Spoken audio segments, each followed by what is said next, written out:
Assalomu alaykum hurmatli tomoshabinlar, hurmatli YouTube kanali obunachilari. Demak, huquqiy munosabatlarda, sudlarda o'zimizni har xil turli nizoli ishlarimizni yutib chiqishimiz uchun, maqsadimizga erishishimiz uchun nima qilishimiz kerak? Juda ko'pchilik insonlarda shu narsa yetishmas ekan. Juda ko'pchilik insonlar murojaat qilishadi.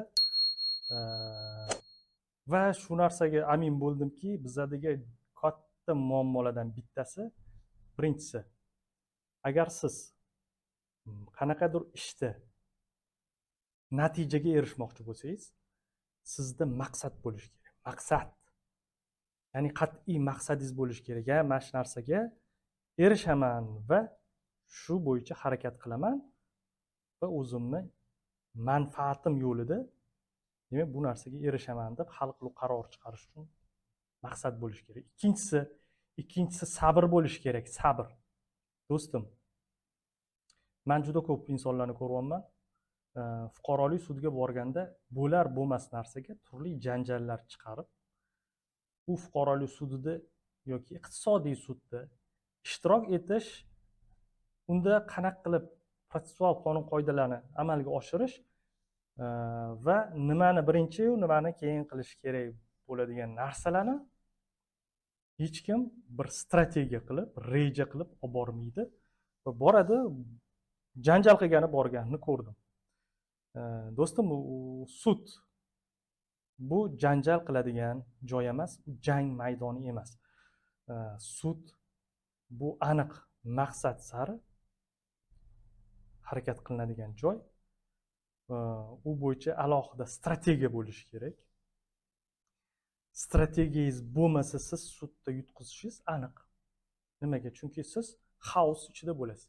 Ya'ni hamma narsa pala-partish, xuddi siz kosmonavtga o'xshab skafandr kiyib olasiz, borasiz, shunchaki janjal qilgani borasiz.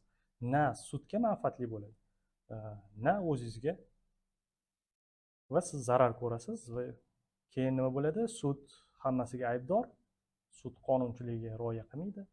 Siz birinchi o'zingizni huquqlaringizni va qonunlaringizni to'liq anglab yetganmisiz va o'zingiz strategiyangiz bormi? Agar strategiyangiz bo'lmasa, demak siz yutqizishingiz aniq. Agar bu narsalar sizda bo'lmasa, ishingizni ko'rish uchun malakali advokatga murojaat qilishingiz kerak. Advokat o'zini ishini ustasi. Demak, ma'lum muddatdan beri u ishlarda doim qatnashib yuradi va strategiyasiga ega bo'lgan inson. Ya'ni qo'pol qilib aytganda, chumchuq so'ysa ham qassob so'ysin degan narsa bor. Endi qachon advokatga murojaat qilish kerak va qachon advokatdan foydalanish kerak?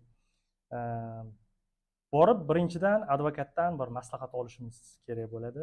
Maslahat olganingizdan keyin siz ko'rilayotgan ishdagi sizni yutug'ingiz, ya'ni siz erishadigan manfaatlar advokatga to'lanadigan to'lovdan ustun bo'ladimi, yo'qmi, shu narsani bilib oling.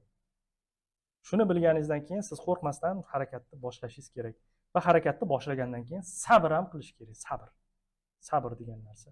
Demak, harakatlar ketma-ketligi, agar siz harakat qilmasangiz, hech narsaga erisha olmaysiz. Juda ko'p insonlar murojaat qiladida, aytadiki, bir natijaga erisha olmaymanmi, yo'qmi? Natijaga erishish bo'yicha advokat hech qachon sizga va'da berib, shunaqa bo'ladi deb turib kafolat bera olmaydi. Chunki bu sud qabul qiladi hal qiluvchi qarorni. Va bu narsaga tayyor bo'lishingiz kerak. Lekin yutish ehtimoli foizlarda ko'rsatib o'tilishi mumkin. Lekin bu degani 100% hal bo'ladi ishingiz degani emas. Shu narsaga tayyor bo'lishimiz kerak va sabr qilishimiz kerak. Bir xillarida ishlar cho'zilib ketishi mumkin.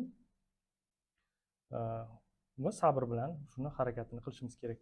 Demak, manfaatli bo'lgan bo'lsa videomizni like bosib qo'ying, do'stlaringizga jo'natib qo'ying va kelgusi videolarda ko'rishguncha xayr.